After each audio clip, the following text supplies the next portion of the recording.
Hello, bachon. Let's read the question. Question says if F is the force acting on a particle having position vector r and tau be the torque of this force about the origin, then number one, r dot tau is equals to 0 and F dot tau is not equal to 0. Number two, r dot tau is not equal to 0 and F dot tau is equal to 0. Number three, r dot tau is greater than 0 and f dot tau is less than 0. Number 4, r dot tau is equal to 0 and f dot tau is equal to 0. तो suppose कीजिए ये है हमारा coordinate system. Let's say this is y axis, this is x axis and this is z axis. और हम अपने plane को कर लेते हैं complete. Let's say this is the plane in which we have force and position. तो जैसा कि हम जानते हैं, अगर ये हमारी पोजीशन है किसी फोर्स के लिए, सपोज फोर्स एक्ट कर रहा है इस डायरेक्शन में. Let's say this is the direction of force. इसको हम जरा ड्रॉ करते हैं.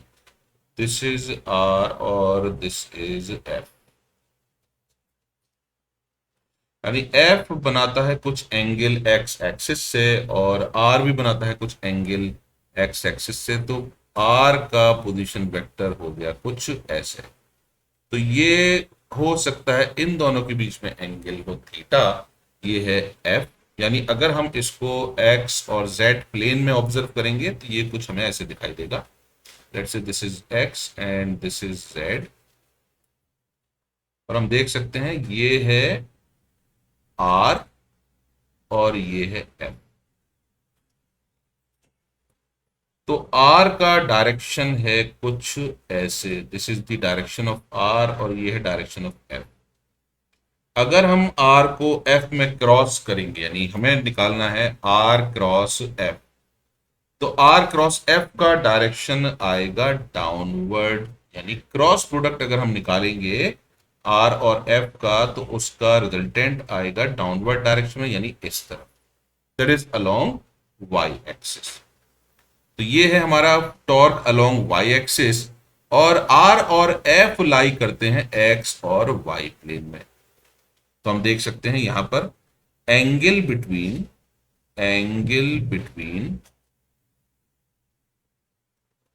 Are and tau is 90 degree, क्योंकि टॉर्क की वैल्यू जेड एक्सिस के अलोंग है which is perpendicular to x y plane.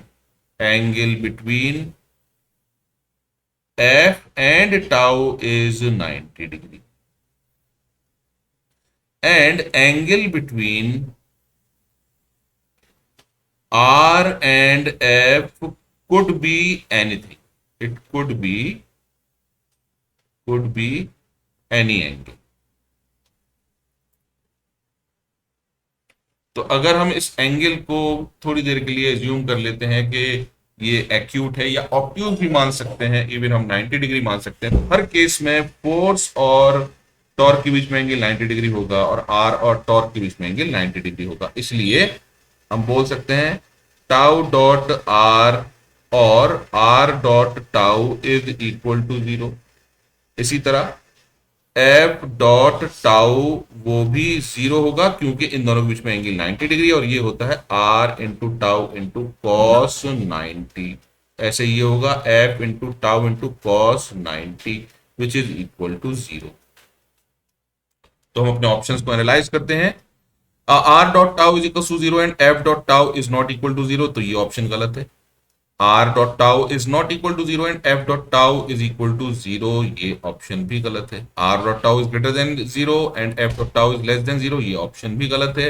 And r dot tau is equal to 0 and f dot tau is equal to 0. ये option है सही. तो हमारा सही आंसर होगा answer number 4. I hope you understood the solution. Thank you.